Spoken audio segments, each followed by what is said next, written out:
મિત્રો અત્યારે આમ આદમી પાર્ટી જે રીતે ગુજરાતની અંદર મહેનત કરી રહી છે, કારણ કે આગામી સમયની અંદર ગુજરાતની અંદર સ્થાનિક સ્વરાજની ચૂંટણી આવી રહી છે। સ્થાનિક સ્વરાજની ચૂંટણીને ધ્યાનમાં રાખીને આમ આદમી પાર્ટી અત્યારે ધમાસણ તેઓની મહેનત છે એ ચાલુ કરી દીધી છે। તનતોડ તેઓ લોકો અત્યારે મહેનત કરી રહ્યા છે। પોતે આમ આદમી પાર્ટીના પ્રદેશ અધ્યક્ષ ઈશુદાન ગઢવી છે, ગોપાલ ઇટાલિયા છે, ચૈતર વસાવા છે અને અનેક નેતાઓ જે છે પ્રદેશના નેતાઓ તે તનતોડ પોતપોતાના વિસ્તારોમાં અને આખા ગુજરાતની અંદર જુદી જુદી જગ્યાએ જઈને પરિવર્તન સભાઓ, ખેડૂત મહાસભાઓ તેમજ જનસભાઓ કરી રહ્યા છે ગામડે ગામડે જઈને, કારણ કે આગામી સમયમાં તાલુકા પંચાયત, જિલ્લા પંચાયત, નગરપાલિકા અને મહાનગરપાલિકા જેવી સ્થાનિક સ્વરાજની ચૂંટણીઓ સામે આવી રહી છે। તો મિત્રો તેને જ લઈને હવે આમ આદમી પાર્ટીના સંયોજક અરવિંદ કેજરીવાલ, દિલ્હીના પૂર્વ મુખ્યમંત્રી અરવિંદ કેજરીવાલ જે છે ગુજરાતના 3 દિવસના પ્રવાસે આવ્યા છે અને હવે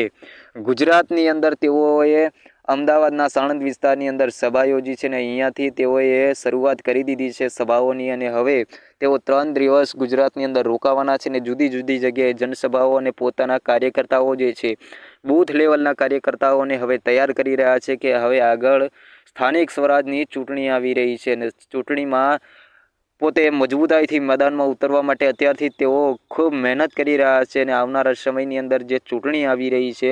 તેને ધ્યાનમાં રાખીને આ લોકો અત્યારે જે મહેનત કરી રહ્યા છે એ મહેનત ક્યાંક ને ક્યાંક રંગ લાવે તેવું પણ દેખાઈ રહ્યું છે। ક્યાંક ને ક્યાંક તો આમ આદમી પાર્ટીએ હવે નવું કરવા જઈ રહી છે તેવું દેખાઈ રહ્યું છે, કારણ કે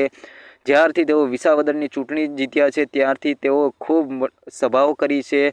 પોતે શહેરી વિસ્તારની અંદર અને ગામડાઓની અંદર પણ ખૂબ જનસભાઓ કરવામાં આવી રહી છે। શહેરોની અંદર પરિવર્તન સભાઓ યોજવામાં આવી રહી છે, કારણ કે ત્યાં નગરપાલિકા અને મહાનગરપાલિકાઓ છે જેની ચૂંટણી આવી રહી છે અને ગામડાઓની અંદર તાલુકા પંચાયતને, જિલ્લા પંચાયતને ધ્યાનમાં રાખીને ઠેર ઠેર જગ્યાએ જનસભાઓ યોજવામાં આવી રહી છે। તો મિત્રો આ જ રીતે આમ આદમી પાર્ટી હવે મહેનતમાં લાગી ગઈ છે અને હવે અરવિંદ કેજરીવાલ પણ ગુજરાત આવ્યા છે અને હવે કંઈક નવું કરવા જઈ રહ્યા છે તેવું પણ દેખાઈ રહ્યું છે। તો મિત્રો આને જ લઈને તમારું શું માનવું છે તો કોમેન્ટમાં ચોક્કસથી જણાવજો। વિડીયો સારો લાગે તો વિડીયોને લાઇક કરજો, ચેનલને સબસ્ક્રાઈબ કરી લેજો।